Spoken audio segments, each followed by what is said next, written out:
Assembly media పాయింట్లో మాజీ CM KCR మాట్లాడుతున్నారు. లైవ్ ద్వారా చూద్దాం.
డిపాజిట్ కూడా తిరిగి వాపసు తీసుకునే ప్రభుత్వం ఎక్కడ కూడా లేదు.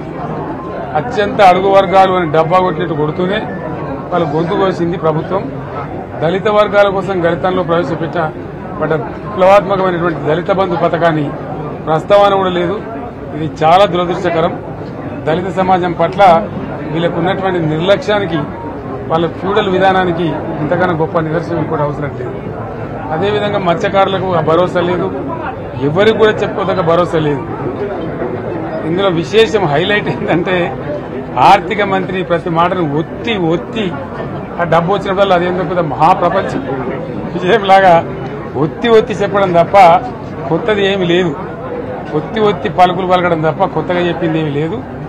ఏ ఒక కొత్త సంక్షేమ పథకం కానీ ఏది కూడా లేదు. మహిళల పట్ల కూడా చాలా స్పష్టంగా చెప్పాల్సిన అవసరం ఉండే.